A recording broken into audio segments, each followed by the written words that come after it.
ভাসুরের সাথে বিয়ে ঠিক হয়েছে আমার ৩ দিন পরেই বিয়ে। আমার এখনও ইচ্ছে করছে না ভাসুরের বউ হতে। যে মানুষটিকে এতদিন ধরে ভাইয়া ভাইয়া ডেকেছি, বড় ভাইয়ের চোখে দেখেছি, তাকেই কিনা এখন বিয়ে করতে হবে। উনিও প্রথমে এমন প্রস্তাবে রাজি ছিলেন না, ওনাকেও একরকম জোর করেই রাজি করানো হয়েছে।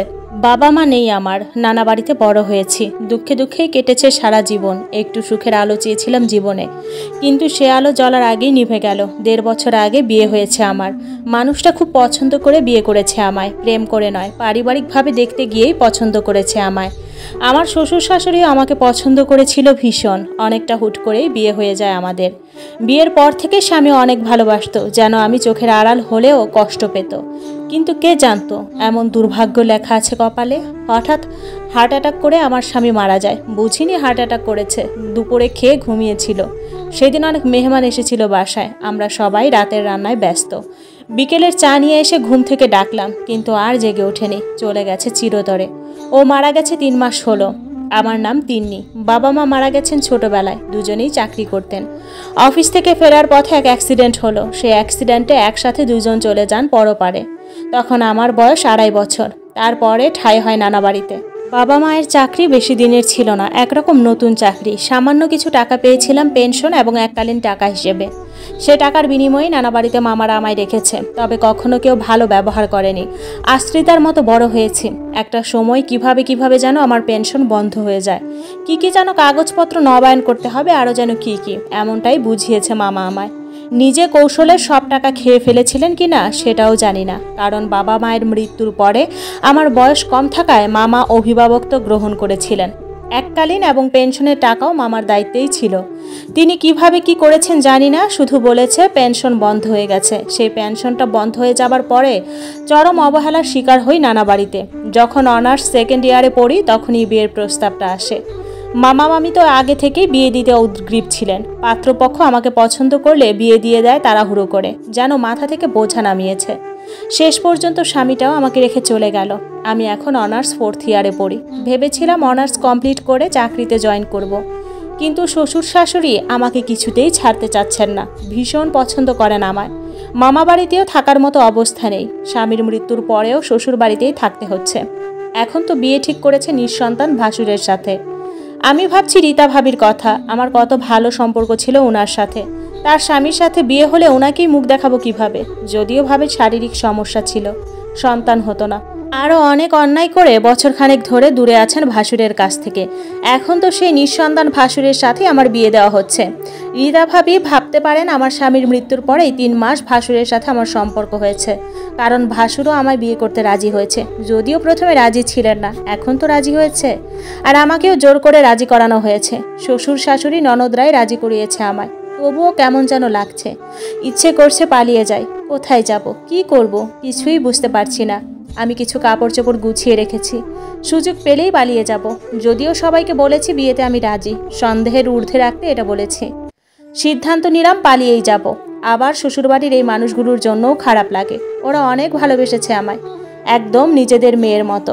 তাই তো স্বামীর মৃত্যুর পরেও ওদের কাছেই আছি। নানা বাড়ি থেকে কেউ আমাকে ফিরিয়ে নিতেও চায়নি। এখানে তো এখনও ভালোই আছি, তাই ওদের মুখের উপর বিয়ের ব্যাপারে না বলতে পারিনি। আমার ভাসুরের স্ত্রীর নাম রীতা। আমার সাথে বেশ ভালো সম্পর্ক ছিল রীতা ভাবির। আমার স্বামীর মৃত্যুর পরেও ফোন আলাপ হয়েছে ভাবির সাথে। আমার বিয়ের পরে ৬ মাসের মতো আমরা একসাথে শ্বশুর বাড়িতে কাটিয়েছিলাম। উনি আপন বোনের মতো ভালোবাসতেন আমায়, কিন্তু ওনার মনের কথা কখনোই বুঝতাম না। আমার বিয়ের মাস ৬ পরে রীতা ভাবি পালিয়ে যান তার পরকীয়া প্রেমিকের সাথে। আমার ভাসুরের সাথে ৭ বছরের সংসার ছিল, বিয়েও করেছিলেন প্রেম করে। কিন্তু রীতা ভাবি বন্ধা ছিলেন। এই ব্যাপারটা নিয়ে মনস্তাত্ত্বিক সমস্যা ছিল। মনে হচ্ছে সমস্যা থেকে জড়িয়ে পড়েছিলেন পরকীয়ায়।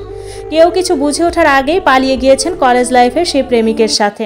সেখানে বিয়েও করেছেন। আমার ভাসুরকে ডিভোর্স না দিয়েই বিয়ে করেছেন। ১ বছর হলো রীতা ভাবি চলে গেছে সংসার ছেড়ে। আমার ভাসুর নিজেও কিন্তু এখনও ডিভোর্স দেয়নি রীতা ভাবিকে। আমি আইন কানুন সম্পর্কে কম জানি।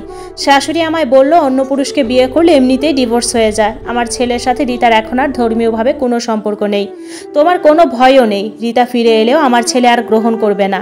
আমার আপত্তি এখানেই। রীতা ভাবিকে ডিভোর্স লেটার পাঠিয়ে দিই, কি সমস্যা ডিভোর্সে?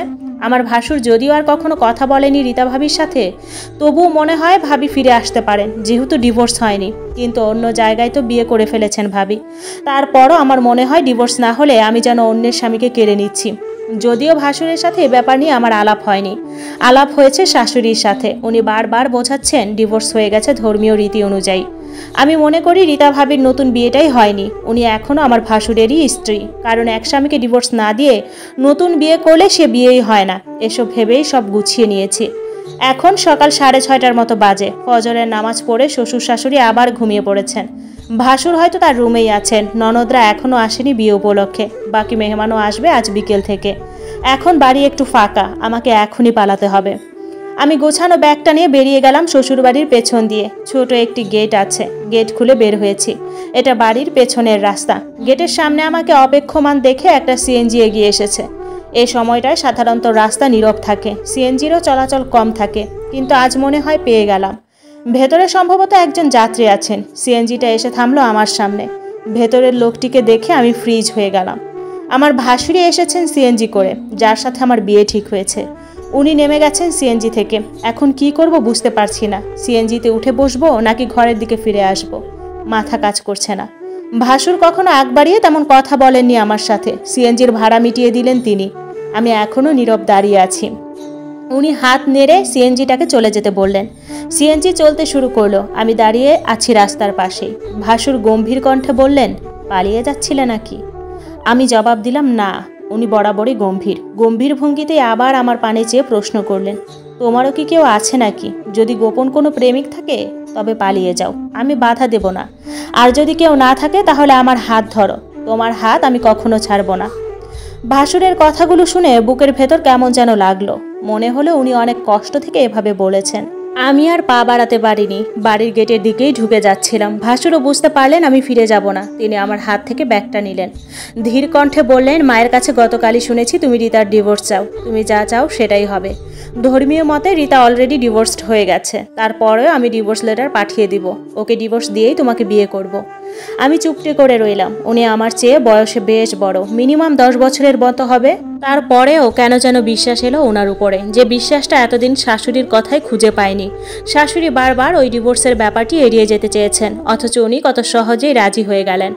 আমি ঘরে ফিরে এলাম ভাসুরের সাথেই। উনি আমার হাত ব্যাগটা দিতে দিতে বললেন, যাও চা বানিয়ে নিয়ে এসো, একসাথে চা খাবো। আমি চলে যাচ্ছিলাম ভেতরের দিকে। তিনি পেছন থেকে ডেকে বললেন, স্বর্ণকারের বাড়িতে গিয়েছিলাম এই 7 সকালে। তোমার জন্য চুড়ি বানাতে দিয়েছিলাম তো, ওইটাই নিয়ে এসেছি। স্বর্ণকার লোকটা গত রাতে ফোন দিয়ে বলল বেড়াতে যাবে, আসবে 1 সপ্তাহ পরে। উনি চলে গেলে বিয়েতে যদি তোমায় চুড়ি দিতে না পারতাম, তাই সকাল সকাল গিয়ে নিয়ে এলাম। আমি অবাক হলাম ভাসুরের কথা শুনে। কোথায় যেন সুখ সুখ অনুভূত হলো। স্বামীর মৃত্যুর পরে এই প্রথম কারো কথা অনেক বেশি ভালো লাগলো। আমি মনটাকে স্থির করলাম। আর কোনো লুকোচুরি নয়, ভাসুরকেই গ্রহণ করব স্বামী হিসেবে। তিনিই হয়তো হবেন আমার বাকি জীবনের অজানা সুখ পাখি।